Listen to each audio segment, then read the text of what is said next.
Хоёр дахь удаага зохион байгуулагдсан тус тэмцээнд Монгол Оросын албаны улсын хотуудын өсвөрийн сагсчид U11, U12 насны ангилалд өрсөлдсөн юм а.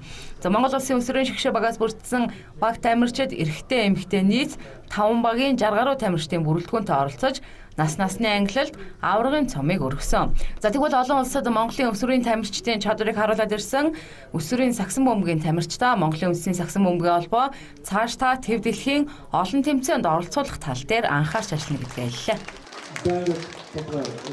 Ер нь бол одоо Америкийн хотуудын аварга хашлуу тэмцээн, за мөн одоо бүгд найрамд Хятад ард улс, Казахстан, тэгээд Оросын албаны улс гээд олон улсын одоо төвшний тэмцээнүүдэд өсвөрийн тамирчдыг бол оролцуулах ажлыг бол манай үндэсний сагсан бөмбөгийн холбоо тогтмол зохион байгуулдаг юм аа. Тэгээд энэний үр дүн бол гарч байгаа манай төрөөчийн тамирчид маань одоо төв дэлхийн аварга болоод явж байна. Тэгээд энэ бол сагсан бөмбөг бол Монгол төгж ирээдүйдээ спортоо гэдгийг харуулж байгаа. Азийн аваргын 3 эсрэг 3 төрөлд төрүүлсэн манай улсын тамирчдын тухайд өсвөрийн сагсан бөмбөгийн олон улсын чанартай тэмцээнд 15-аас 16 настай орж ирсэн бол өнөөдрийн өсвөрийн тамирчид 9-өөс 11 наснда олон улсын тэмцээнд амжилт үзүүлж байгаа нь багаасаа бэлтгэгдсэний үр дүн гэсэн юм а. За хүүхдүүдийн тухайд 2-оос 3 жил сагсан бөмбөгийн спортоор хичээлжээ. Хэдэн наснаас хойш тоглосон? Настай шүү. Бараг сайн тоглож гисэн дээ. Хин шиг тамирчин болмоор байна. Цингэн байна. Жаргал шиг. Тоглохын юу нь хамгийн гоё вэ? Тэгээ шийдэл багийн уур амьсгал хамгийн гоё. Бэлгүй ах чи сайн сагсч бол.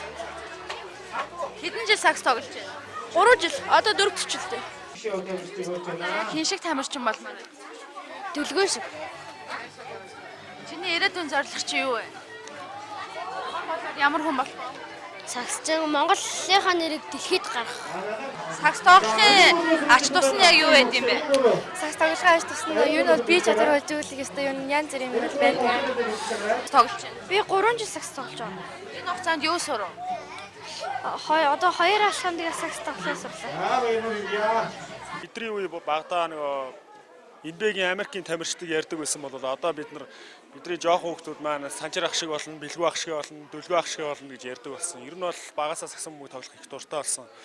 Тэгээд багасаа монголчууд маань сагсан бөмбөг тоглож өснөөр хамгийн наазах нь эрүүл бие чирэгтэй болно, багаар ажиллах чадвартай болно, өндөр нуруутай болно. Айгүй их олон давуу талтай байгаа.